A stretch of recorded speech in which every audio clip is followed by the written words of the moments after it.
Okay, welcome to another live Q&A. Guys, this isn't live today. I'm actually pre-recording this. I am out of town tonight on business. I'm traveling actually as this is airing, I'm actually traveling back. So I'm on a plane right now as you're listening to this. If you're here live, I really appreciate it. Thanks for coming here live. Last week we had such a great live interaction with the folks that were here. And if you're here again for more of that, I am so grateful to you. But I'm not able to be here live on this one. But I wanted to record something because I didn't want to leave you high and dry. I wanted to give you something that you could utilize in your business, something that you could actually take with you and use.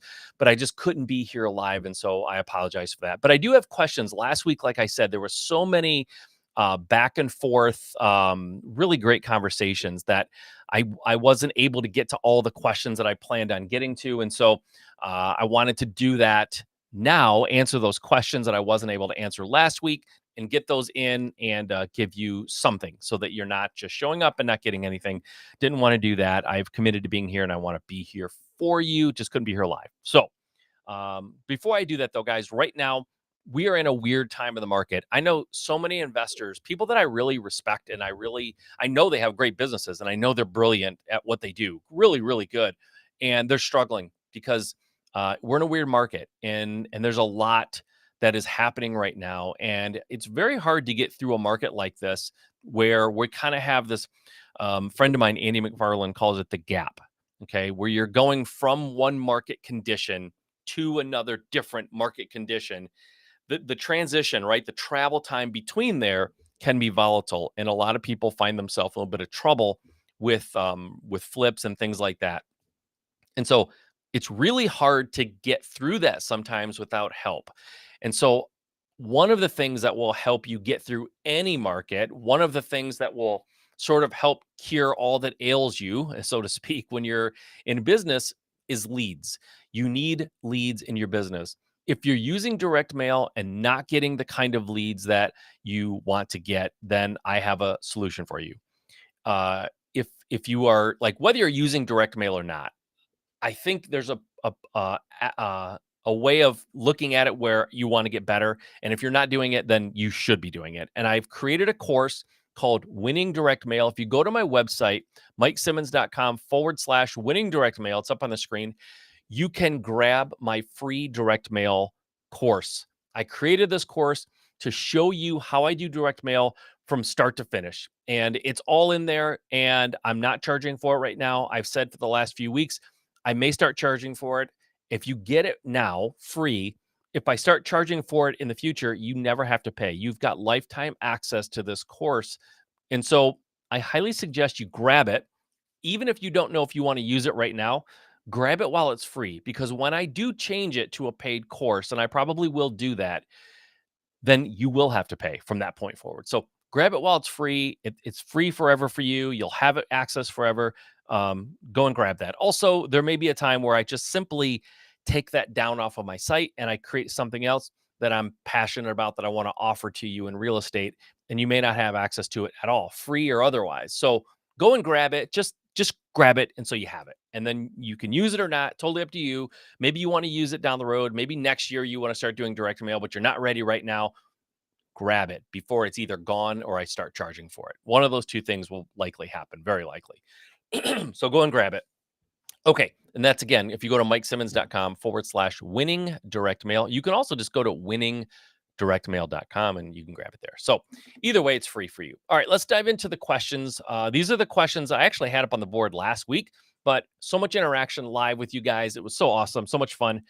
We went really, really long last week. Like it went an hour. Normally we're done after 30 minutes. But I had questions that I just didn't get to. So I'm going to get those today. This may be a little bit of a shorter session, but that's okay. We'll get through some stuff and it should be really fun actually. All right, first question. I'm hosting a meetup in my city and the turnout has been very low. Do people prefer to meet online simply because of convenience? I would rather an in-person meetup to build deeper relationships. Okay. Uh yes, I think for me, if I was going to try to go to some sort of a meetup, it is certainly more convenient to do it online. No doubt about it. If I can just log into Zoom or whatever and attend without having to get my shoes on, my coat on, go get in my car, drive for 20 minutes or 30 minutes or whatever it is. If I could avoid all that, it's so much more convenient. But here's the problem.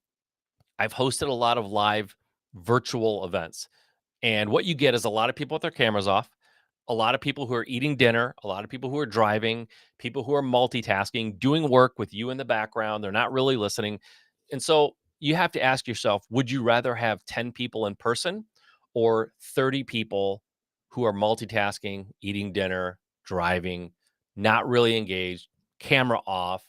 I would really rather meet with 10 people in person personally. I think your instincts are right. You want to build deeper relationships with people, you need to do it in person. That's just there's no way an online experience creates a deeper, more meaningful, impactful relationship than in person. There's just no way. In person is the way to go. You're at 100% right. I don't know if this is your first meetup or if you've been doing this a while, but if you're not getting the engagement you want or you're not getting the attendance, I say just be patient. Stick with it. Maybe be a little bit more aggressive about your marketing or how you're getting in front of people to let them know that you're having this event. I don't know what you're doing for that, but I would work harder on getting people to a live event than I would be willing to switch it to a virtual event. I just have seen it too many times with virtual events. People do not engage. The camera's off, like I said, they're multitasking. Like I sometimes turn um, like YouTube on in the background when I'm working. And I can tell you, I can't work and truly listen to and absorb what's happening on YouTube. And most people really can't multitask. I don't think anybody can really multitask truly like that. Like they think they can, but they're not really 100% engaged in either activity. So I don't think the online way is the way to go. I think your instincts are 100% right. You want to create that deeper engagement than going on in person. I'm sorry, going in person is the way to go. You just might have to give it more time, get in front of more people, maybe spend a little bit more energy marketing it so that people know about it. But I would give it more time and stay in person. I think your instincts are 100% right there. Okay, let's go to the next question. I inherited a house with a pool and would like to hold it for a rental, but the pool maintenance may be cost prohibitive. Maybe sell it and find an easier to maintain property. That's the question. They're asking me if they should sell it and find an easier to maintain property. Um, yeah, I had a pool at my house, my personal residence, for about 13 years until I moved. And while I liked having a pool a lot of times, there was also a lot of times I did not like having a pool. And the maintenance is one thing. The maintenance is the cost, in my experience, the cost wasn't so enormous. It was way more an investment of time and energy to keep the pool properly maintained. That being said, pool mechanicals, heaters and chlorinators and whatever, they break down and they have to be replaced from time to time. So that is a cost for sure. There is some cost to maintaining a pool. Don't get me wrong. I'm not saying there isn't a cost. I just found the time commitment was more of a problem than even the cost.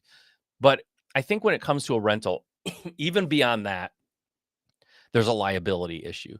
You rent to somebody and there's an accident and somebody drowns, somebody's not watching their kid, somebody, maybe your renters are having a little party with alcohol and, somebody drowns or something terrible. Like that's what I would worry about as a landlord with a house with a pool.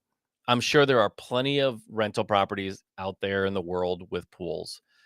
I don't know that I would choose to do that because if the maintenance doesn't grind you into dust, having to make sure that the chemicals are balanced and the pool mechanicals are being maintained and nobody's putting weird stuff in the filter and all the things that you have to do when you have a pool.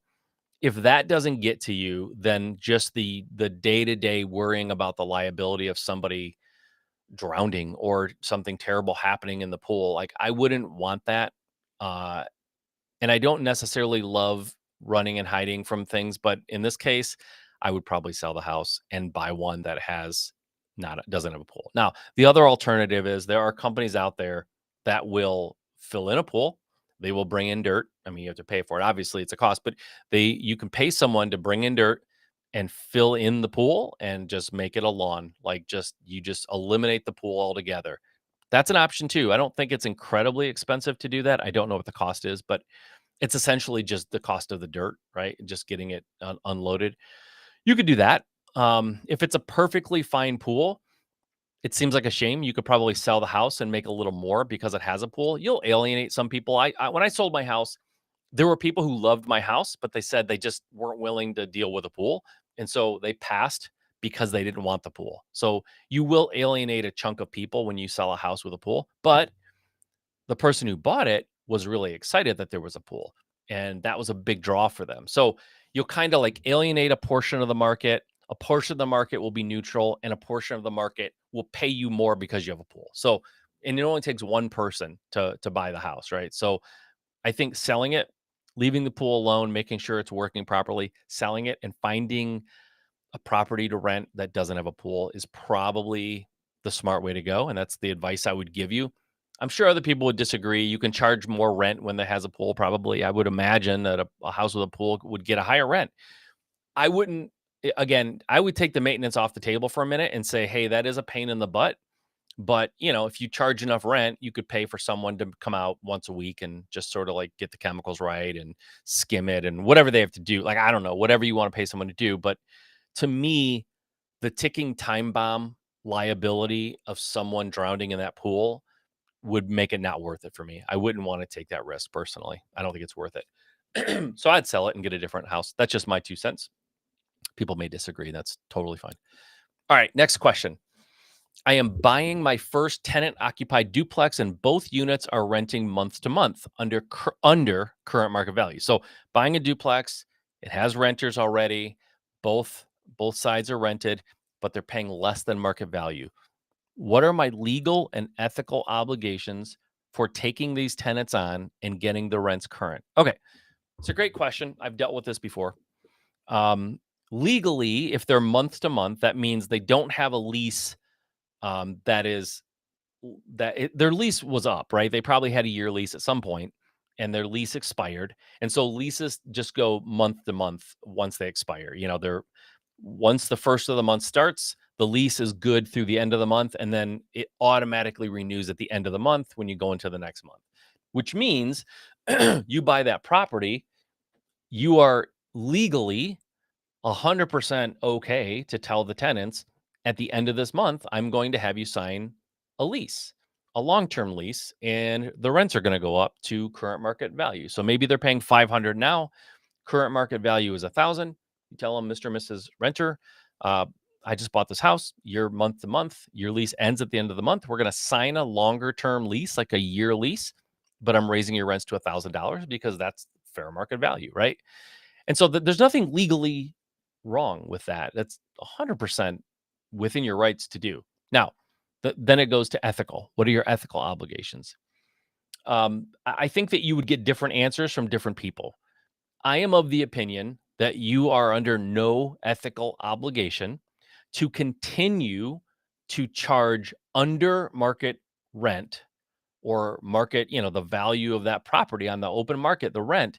You are under no legal or ethical obligations to leave their rent lower than it should be.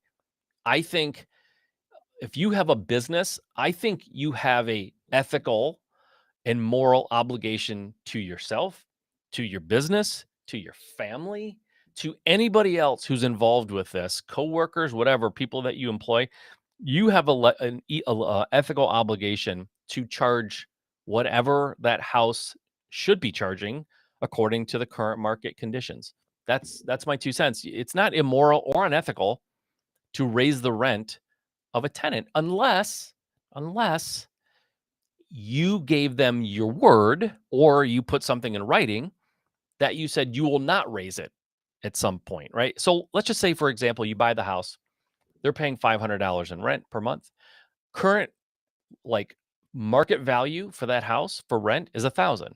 And you say, Mr. and Mrs. Renter, you are paying $500 a month. $1,000 is fair market value rent for this house. However, I'm going to let you stay here paying $500, your current rent. I'm going to let you stay here paying that lower amount for the next 12 months. And then 2 months later, you come back and say, yeah, I'm I'm going to raise your rent to 1,000, right?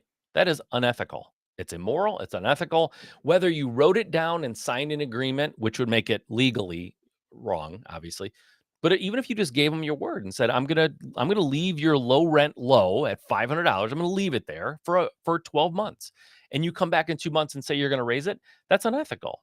You're a bad person, right? You went back on your word. You gave them your word, and then you went back on it. That's unethical. But for you to come in as a new owner and say, Mr. and Mrs. Renter, I just bought the house. You're paying $500 a month. Fair market value is 1,000. I'm going to raise your rent to 1,000 at the end of the month. There's nothing legally wrong with that, and in my opinion, nothing ethically wrong with that. Now, if you want to just be a really good person and have a total clear conscience, right? Not feel bad at all. Like, what if it's like right now it's November 22nd as I record this. If it's November 22nd, you say, Mr. and Mrs. Renter, you're paying $500 a month. I'm going to raise your rent to $1,000 a month at the end of the month. You're giving them exactly 8 or 9 days to figure out how they're going to pay double the rent. And if they want to move, they don't really have time to find a place. Like, you're making them scramble, right? So if you say, hey, Mr. and Mrs. Renter, it's November 22nd, I'm going to raise your rent to $1,000 on January 1st. Now you're giving them over a month to figure it out. I think that that's probably a nice thing to do, but you're not obligated to do that. But I think that's probably a nice thing to do. I think a lot of people would agree that's probably the right thing to do, but it's not it's not legally necessary, and I don't even really think it's ethically necessary because ethics and niceness are not the exact same thing, right? Ethical things are nice, but just because you do something that's ethical, it doesn't always mean it will be nice 100% of the time. Ethically, you can change that rent. Feels a little bit unfair or not unfair. That's the wrong word. It feels like it's not very nice. And so giving them to the end of the years is nice, but it's not required. So I'm definitely of the camp that you should charge for your properties as a landlord whatever the market will bear. And so if fair market rents are $1,000 and you have it, let's just say it's not tenanted for a minute. You have a house, it's empty, you want to rent it, fair market rent's $1,000 and you put it out to the market for $4,000, right? That's significantly over market value. If someone comes along and says, I'm happy to pay $4,000 for this house, there's nothing immoral or unethical about that. It's somebody's willing to pay it. That's what that market will bear. That's what you should charge. However, if you put it out there for $4,000 and no one is willing to pay that, you have to lower it or not rent it, right? The market has the right, people have the right to tell you that's too much. I'm not willing to pay it. And that's fine. They don't have to pay it, right? So you either lower it or you don't rent it. Let's say you lower it to 2,000. Fair market value is 1,000. You initially put it out there for 4,000. Everyone told you you're nuts. You lower it to 2,000 and you find someone who comes along and says, yes, I will pay you $2,000. I like that rent amount. That's fine for me. Is that unethical? No, it's certainly not unethical. You are obligated morally and ethically, I believe, to maximize the revenue on your investments, right?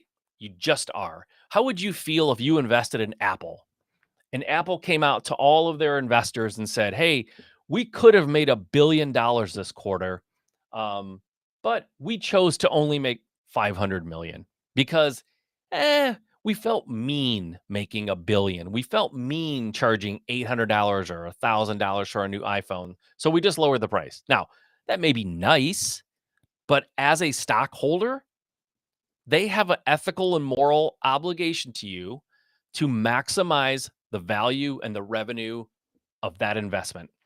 Your little rental property is no different in my mind. You need to maximize that. If the fair market rents are 1,000 and you're able to find someone who's happy to pay 2,000 and they pay that, then good on you. You're maximizing that investment. I don't have a problem with that at all. Now, there's always if you could find a scenario where that could be unethical, right? It's a little old lady. She has no family. She doesn't have a clue of any way to figure out what market rent should be. No one's able to help her. She has no friends, no family, no nothing. and she asks you if it's fair market value and you tell her it is and you overcharge her, that's unethical, obviously, right? But let's not look for the outlier right now, right? That in general, charging fair market value or more is not unethical at all. It's you're maximizing the value of that investment. That's fine. As long as you're not lying or deceiving anybody or breaking your word or going back on a contract, any of those things, obviously that's all unethical and or illegal. You cannot do that. But if fair market value is $1,000 and you have a renter that's paying less than that and they're month to month, like in this scenario, and you come to them and say, I am the new owner. I would like to sign a long-term lease if you want to stay here, and I'm going to raise your rent to whatever fair market value is. You can either choose to leave or you can choose to pay that. It's totally up to you. That is a perfectly legally acceptable thing to do, and it's a perfectly acceptable ethical thing to do, in my opinion. And I think in most people's opinion, I don't think I'm outside of the norm on this. I think most people would say, of course, you can raise your rents to fair market value. That's what happens when people buy multifamily. That's how they and that's how why involve that is a big chunk of how multifamily works, right? You find an apartment building, there's 100 units, everyone's paying $500, 650 is the market rent, like that's the fair market rent. The person buys the apartment complex, comes in, raises everybody's rent. Nobody bats an eye at that, right? It's just how business is done in the multifamily. It's done all the time. No one questions it. Why would you question it on a house, on a single family? Same thing. You're coming in and charging. Now, I went from 500 to 1,000 in my example. Probably it's not that dramatic, right? Whatever the rent is, it's probably a lot closer than that. So raising it is not necessarily doubling it, probably in this case. It's just raising it to fair market value. So please do raise it to fair market value because you bought that as an investment. Treat it as an investment. But again, that doesn't preclude you from being a kind, reasonable, compassionate human being. And maybe that means you don't raise it at the end of the month, you raise it a month and a half later, right? You give them 30, 60 days to figure it out and figure out if they want to stay with the increased rent or move or whatever they want to do. Like there's nothing wrong with that, obviously. Like by all means, please be a good person, but don't feel like you are unethical or doing anything illegal by raising the rents to fair market value as long as it's a month to month lease situation. If they're in a long-term lease, you have to ride that out. You have to honor the lease when you buy the property. That's legal, right? But if they're month to month, you can do what you want there and it's not unethical. Don't let yourself go down that road. Okay, guys, that's it for this week. Again, go grab my course, guys, winningdirectmail.com. You can go straight to there if you want to. Go grab it before I charge for it or just take it down. So, and that's going to happen. One of those two things are going to happen sooner than later. So go and grab it. That way you'll have it for life. Guys, I appreciate you being here. I'm sorry that I wasn't live. I will be back live with you next week. Until then, I hope everyone has a good Thanksgiving. Be safe driving, and I'll talk to you in a week.